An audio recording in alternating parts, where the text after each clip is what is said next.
the Earthrealm's greatest fighters must once again defend against an invasion from the Outworld in the cosmically significant Mortal Kombat tournament. And folks, the stakes are higher than ever. After Shao Kahn manipulates tournament rules during the events of Mortal Kombat 2 to gain access to the Earthrealm, he finally steps through the dimensional gates to begin the invasion. And that's not good. Now, Earth's defenders must once again stop this apocalyptic threat, hopefully for the last time.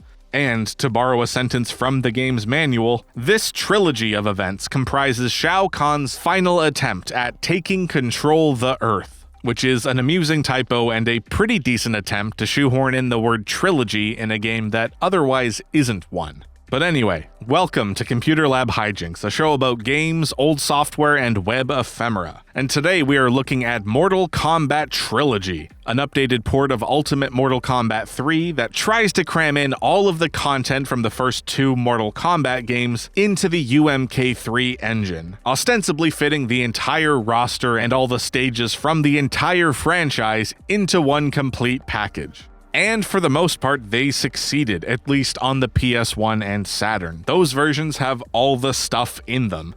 And then we have the N64 version, Mortal Kombat Trilogy on the N64, where things were cut and removed, and it's really not a complete version of the 2D Mortal Kombat saga by any means, but we'll talk a bit more about that as we go. And so in our quest to talk about every single N64 game in release order, folks, this is the fourth one. No one can take that away from Mortal Kombat Trilogy. This is game number 4 in our quest.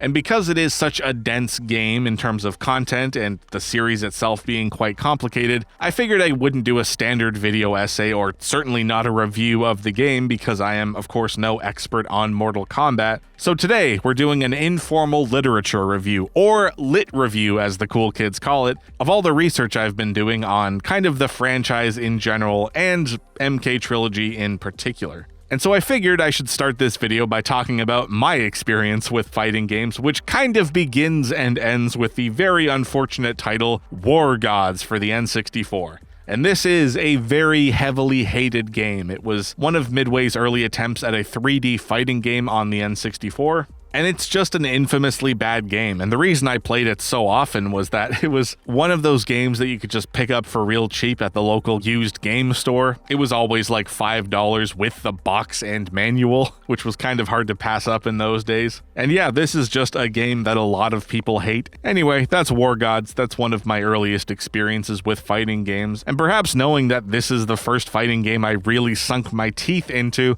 you can kind of extrapolate why I didn't continue with fighting games into the future. And that brings us to today, Mortal Kombat Trilogy on the N64. First of all, it is a very hard game. A lot of my notes are on how hard this game is. First and foremost, the series in general has this kind of infamous enemy AI that reads the player's inputs. So this isn't like a human player who watches the character's moves and has to react accordingly. This is a game that effectively cheats against the player character. And so if you're about to throw a projectile, for example, the computer knows whether it's going to be aimed a little higher or going at the mid-range. It predicts what you're going to do and then responds accordingly with this sort of omniscience. And that makes, of course, for a very hard game.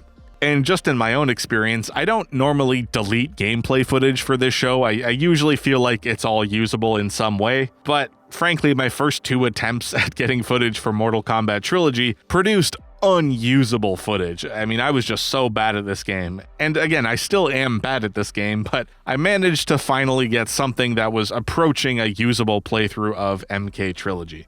And so after a great deal of blood, sweat, and tears, and a lot of help from GameFAQs, I figured out some basic Johnny Cage moves and a little bit of Reptile, and I started to get through a few fights. And I even, at one point, I don't have footage of this, conveniently enough, but I even did a fatality at one point, which was so rewarding. And I know I'm not saying anything new here, but learning to play fighting games at the most basic entry level and learning that little dance of watching what the other players are doing and responding accordingly, memorizing the attacks of each character, I can't recommend it highly enough. It was a lot of fun. We're cutting here to the Genesis version of Ultimate Mortal Kombat 3 because one of the criticisms that we'll get into with Mortal Kombat Trilogy is that it did not feel like a next-generation game. And that is basically true. So here we've got the Genesis version, and I would like to argue that MK Trilogy on the N64 still looked quite a bit better. So you'll notice here, the rendering just isn't as sharp, the resolution's lower in general on the Genesis, and if I can zoom in here on the dithering, so the color depth is just not even remotely the same. You can really see that the transitions between colors are just significantly harsher on the 16-bit hardware. And so going back to the N64 version here, it still looks like a pretty outdated game, but it is sharper rendering and the color depth is so much better. And so I'm not really trying to argue that this was all that much of a tech demo for the N64. It certainly does not show what the console is capable of, but it is a really nice way to experience what are effectively 16-bit games. And that is my defense of Mortal Kombat Trilogy's graphics. And because we can, I want to look a little bit at the box art for Mortal Kombat Trilogy. So first of all, that scorpion icon, just the branding of Mortal Kombat in general, is unbeatable. It's just cool-ass box art. However, the word trilogy, I want to dispute that this is a trilogy at all, because that is, in my opinion, the wrong word for what this game is. The reasons why this game is a trilogy are kind of confusing, and one of the most interesting artifacts of that, in my opinion, is this listing currently available on Good Old Games, where you can see two separate items, Mortal Kombat Trilogy and Mortal Kombat 1 plus 2 plus 3. Which, if you're not a fan of Mortal Kombat, you might look at and think, shouldn't those be the same thing?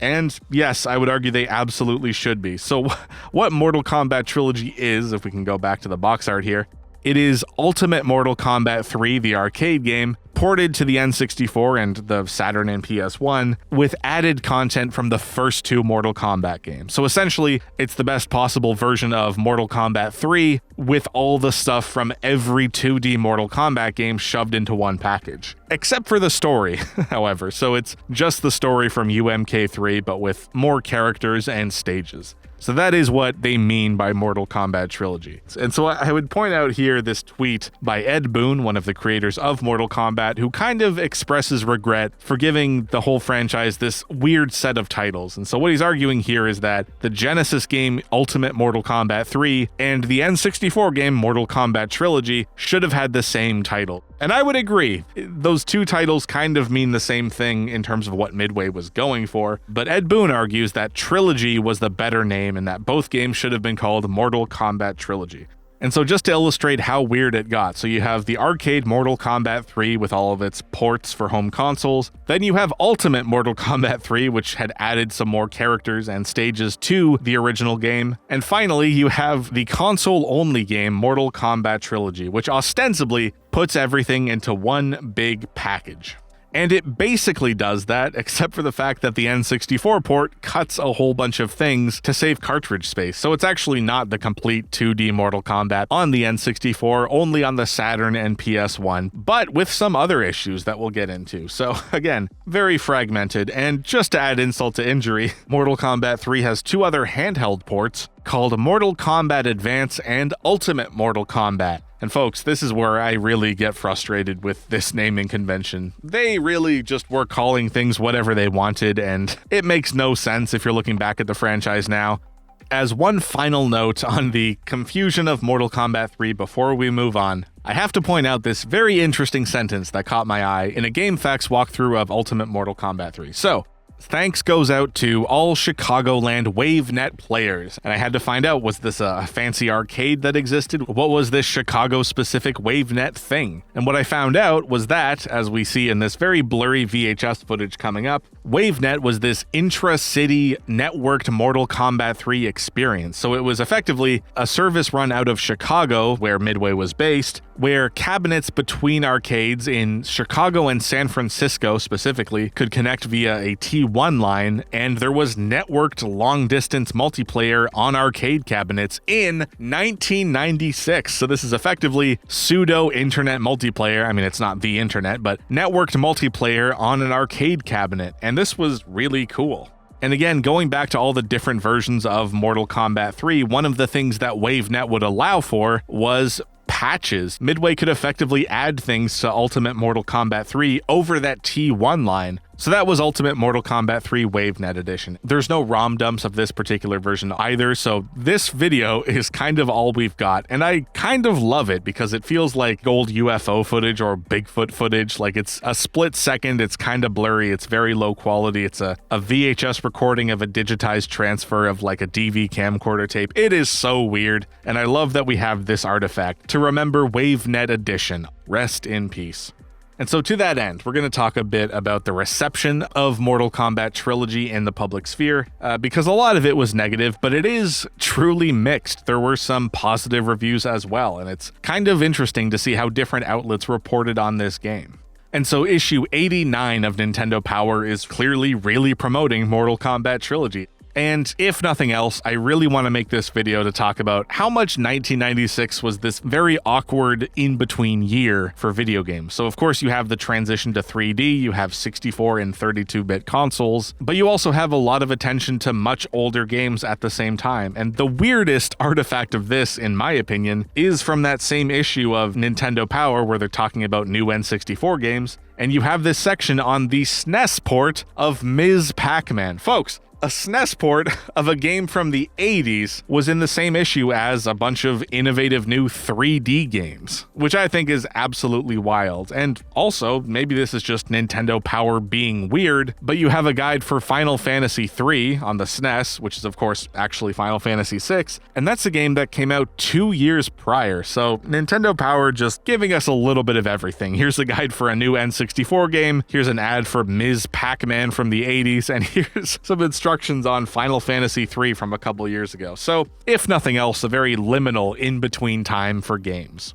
And the reason I bring all of that up is because it's crucial to understanding the reception of Mortal Kombat Trilogy. And if you look at these games, the first 4 games for the N64 in North America, one of these things is not like the other. Mario, Pilot Wings, Wave Race, these are all absolute, I don't know what the plural is here, tours de force, tour de forces. These are all games that advertise the new and exciting world of polygonal 3D graphics, and all of these games do that really well, with of course the exception of Mortal Kombat Trilogy. So again, this is the context in which MK Trilogy was released on the N64. And so that'll just give us a little bit of context before we look at some of the reviews, which are often, again, quite harsh.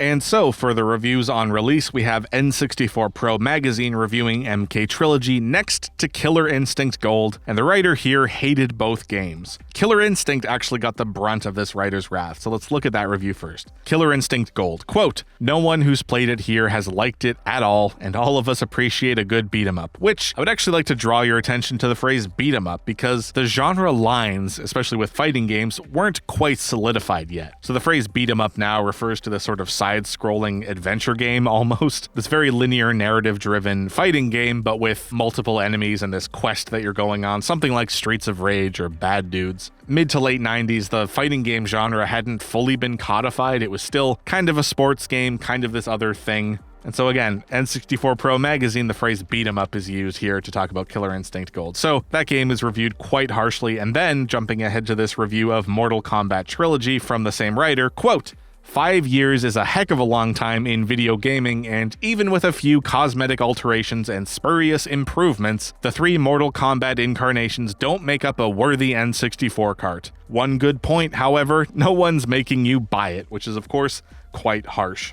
And so if we look at Les Ellis's review from Games Master UK magazine, they are also responding to this game quite harshly, quote, "Although you are hardly spoiled for choice when it comes to N64 beat-em-ups," and again, that phrase beat-em-ups, "I would find it hard to recommend this over Killer Instinct Gold." So they actually took the opposite review to that N64 Pro magazine, but in general, just not the hottest reviews for this game.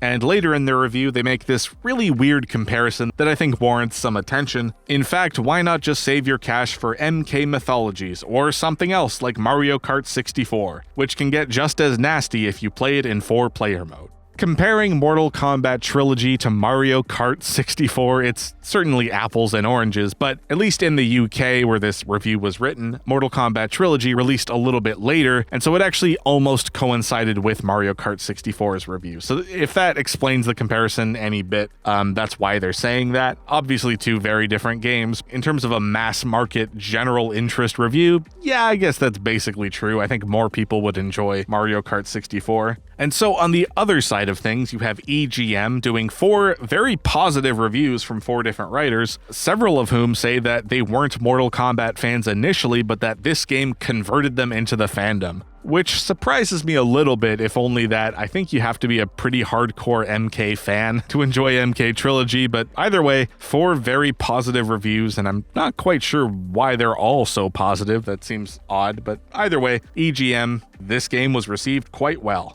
And then, another of the negative reviews, IGN's Pierre Schneider hated this game. This is one of the most critical reviews I was able to find on particularly the N64 version of MK Trilogy. And so there's this quote, "This is not a question of," there's a word missing there, "of whether 3D fighters are better than 2D fighters. Let's face it, the N64 is better at creating smooth animations using polygons than at pre-painted bitmap animations," which I think Pierre Schneider's saying this a little bit early because there are, of course, wonderful looking sprite games on the N64. For some reason, Harvest Moon 64 is the one that comes to mind, but lots of games use sprites well. And I think maybe the limitation he's referring to there is cartridge space, so you can't pack in as many pixels with bitmap images, but I think that's just a weird quote. And then a huge part of this review also focuses on the audio quality, which we'll get to in a minute. The audio quality in this game is well worth examining.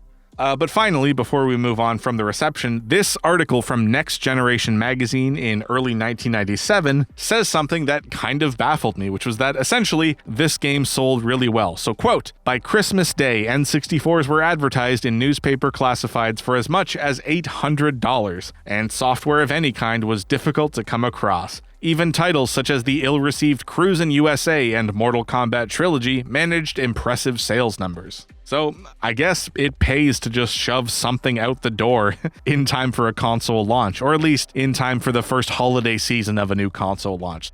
And so jumping back to MK Trilogy, I want to talk about what was cut from this game, especially on the N64, because it's a very fragmented saga and it's really weird to just look up all the version differences. They are not the same game by any means. And so the first thing I want to look at is the audio, so the sample rate of this sequence of games. And so essentially, sample rate means the amount of audio samples per second, usually measured in the thousands. Like a really high quality audio sample rate would be 48,000 samples per second. And so you have Ultimate Mortal Kombat 3 Arcade. This is the original version of that audio, and that is ostensibly the correct way to hear it. And we're going to play some side-by-sides in a second, but essentially, the PS1 version of Mortal Kombat Trilogy had to convert 48 kilohertz sound to 44.1 kilohertz, which is a very common thing to have to do. So 44.1 is CD quality audio, so that's what you'd need for the PS1. And then 48 kilohertz is something much higher quality, like a movie theater would play back at that speed. But either way, the reason I'm saying all this about sample rate is that instead of converting the sample rate properly for the PS1, the developers just slowed down the audio from 48 to 44.1 in a very weird way. So here's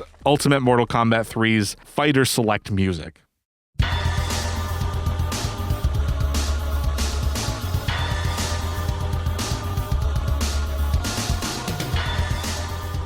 And here's the PS1 version.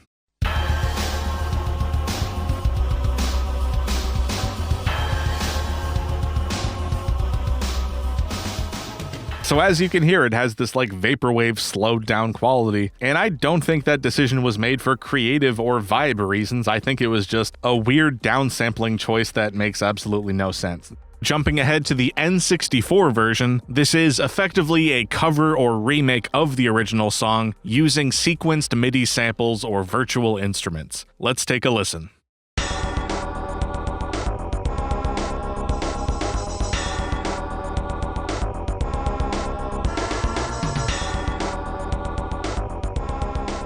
And so I am generally a fan of MIDI music, but this does not sound good. And weirdly, the vocals are pitched down kind of like the PS1 version, even though the song is playing back at the correct speed. So this is a weird track kind of all around. Anyway, those are some of the things that were cut for Mortal Kombat Trilogy. And finally, I want to talk about one other thing just briefly that was cut for the N64 version of this game. So several fighters are missing, quite a few, I think, and some of the stages are missing, but also some frames of animation were removed. And so I would like to give a shout out to this video, The Many Ports of Mortal Kombat Trilogy by YouTube user PND Ketchup. And what they talk about essentially is that the Nintendo 64 version of this game had to remove certain frames of animation just to save on cartridge space, and instead of holding on those frames for longer or doubling them up, they just sped up the gameplay. So the attacks go faster, and that of course makes for a material difference in the gameplay. And so practically, Mortal Kombat Trilogy on the N64 is a faster game than it is on PS1 and Saturn. So that is another of many cuts for the N64 version that has kind of a neutral effect. It makes the game materially different, and so the fans of this game are often just fans of the N64 game because it is different than the PS1 version. And so I think that's quite interesting. And again, if you want a fantastic deep dive on all the versions of Mortal Kombat Trilogy, that is the video to watch because it is the deepest of deep dives, and PND Ketchup really knows what they're talking about. So if you're interested, I would highly recommend that video. And so my concluding thoughts for this video. Overall, this was a really fun game. So as I've kind of hinted at before, this took me a while to even get reasonably okay at playing it and not embarrassing myself in the footage. So I'm still not good at it by any means, but I figured out a little bit of how to play as Johnny Cage and Reptile, and folks, this was just a really fun game to slowly get better at. The N64 controller was not good for this genre. It was not fun to play on that controller, so if you have some sort of emulation setup and you can use a better controller, or better yet, even a fight stick, a proper fight stick, that's probably the way to go here. So otherwise, this was a lot of fun.